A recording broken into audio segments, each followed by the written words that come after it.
Welcome to Light Up, a platform where we get to exchange ideas, talk about ways and methods and simple actions that can really help us to guide our youngsters, to guide young people, to give them life skills that can really basically help them to be better people, to grow resilience as they mature towards adulthood. And I hope that you find these sessions inspiring. I hope that you can easily adopt the simple practical skills that we propose that you can really take and try out. And I think today I'll start by encouraging you that when we kind of share ideas of things that you should do, try them. You know, you lose nothing. And it's in those trials that you can really kind of get the best out of these experiences. And then in the process, see the transformation within the child as we talk about, and then see what happens. Now, today I'm going to talk about, I think, a tradition that we've always had here in our society, but it really looks like it's almost extinct. And this tradition has also been kind of, for me, even in my earlier professional life, it's something that I picked on very quickly. And I'll tell you why. When I went to the School of Journalism, one of our professors there, lecturers, was Professor Ben-Bella Illakut. Went on to establish MASCOM, or worked with the other doctors and professors to establish MASCOM in other universities here in Uganda. But I had a privilege of going to his classes at Uganda Management Institute. And there was always an interesting dynamic that happened between our students. You see, journalism is one of those very practical professions that you can only take one semester to learn, and the following semester you're already practicing. Such a beauty. It's one of those get quick the skills professions and then apply it. It's that simple. So with Professor Ben-Bella Illakut, he would always come to class to lecture us. And this was the kind of guy who never gave out notes, at least from my 1 year experience learning under his tutelage. He would never. Now, in other classes like features and marketing and media ethics, you'd find the numbers oscillating. Either they are high or they are low. You know, they would drop or they would rise. Who is attending the lectures? But with Professor Ben-Bella Illakut's class, it was always full to the brim. You had to be there on time to pick the lessons. And this guy, wonderful guy, would come in and start his lecture. What was the magic about his lecture that no one wanted to miss it? In his lecture, you would laugh from the start to the end of the lecture, literally laughing.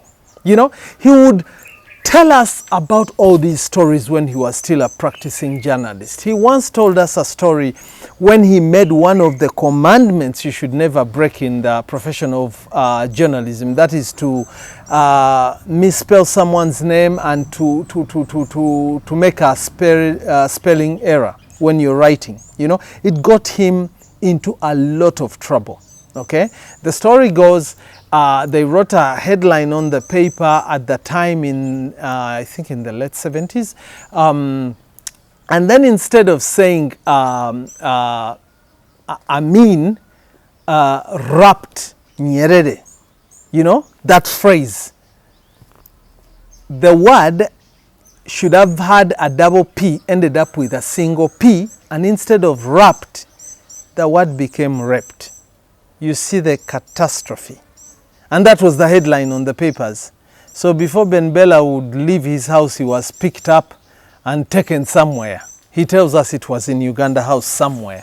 But he had lost all his senses. Now, when you go into the details of that entire story, he knew he was dead because this was Amin he was going to face. You know, but for some miracle, he left. And when he left on that day, he told us, at least what I remember, he never went back to his home. He walked from Uganda House to Uganda Railways to pick a ticket, and he had to leave the country. No one chased him out of the country. But he said, if I've missed dying today, I don't need to be in this space, you know. And every time he came to lecture us, he had a story. He had a story. Now it was up to you at the end of the lesson to sit, meditate, and think about all the things he has said. Because in his stories, he would always weave all the subject matter. He would weave all the lessons of the day. Everything would be in there. And of course, Professor Ben Bella, being Ben Bella, he would always smile until he gives you his paper, because the paper would definitely come for you to be examined. And if you think it was always laughter and all joy and the like, it's at the paper time that you would test part of his being tough, because if you failed his paper, the jokes and laughters would all disappear, and he would give you a 0 if you did not demonstrate that at least you are listening to his fascinating, fabulous storytelling. Now, why do I bring this example? Because I think we've really fallen so low on that opportunity of telling stories. Granted, during our times when we were young, our extended families and our extended communities played that role all so well. Our judges, our sengas, our nieces, cousins, uncles, where we would go in the village, would gather around a fireplace, would always gather in the evening and would enjoy all these stories. Mystical ones, scary ones, interesting ones, fun-filled ones. But in these stories, as a must, there was always a lesson, and that was always important. And I think of late, that responsibility has shifted. So, if I am asking you as a peer parent, who is telling our children stories anymore? Is it Teletubbies? Is it the anime that they watch on their phones, on YouTube? Is it all the films that they are watching, you know? Because even when you go to the Hollywood sort of film, there is a lot of propaganda in that. You watch Hollywood movies and you'll always understand that America will always press its and exert its presence and its reality of being a superpower through these movies. There is a lot of imagery. And if you go to India, same story. I think when people tell stories, they tell of the character, they tell of their culture, they talk of their beliefs, they talk of their faith. Everything about them being a people and what they represent and what they cherish and espouse comes weaved within these stories in such subtle and interesting ways that the person who is taking in all this information or regurgitating all this information in will not even feel the weight. Okay? So, at the end of the day, stories are powerful. Images are powerful. In journalism, there's always that phrase where they tell us that a picture is worth 1,000 words. So when you tell a young person a story, you give them an opportunity to exercise their mind and their brains to make imagination, to draw and elaborate on this world that you're talking about. And that is the beauty. It's close to when you give a young person a book to read and you encourage them to read. And I think this has also proved to be very good, you know. So when you talk to young ladies, when you talk to boys, the boys will always want to read about all these books that have Pandora, the Jason Bournes and the like, because they are heroes, they are macho men, they are the ones with the superpowers. They want to read Marvel stories and the like. When you go to the girls, at least in our days, all our sisters and their peers would always read the Mills and Boons, because all these books were painted with romance, you know, a beautiful life. Someone is going to go through a hard time, but guaranteed at the end of the day it's going to be triumph. The boy, the princess is going to take the prince, and that kind of thing. So all these were always giving us an opportunity to imagine and to draw all these imaginations. And somehow they also help young people to form and build characters. Okay?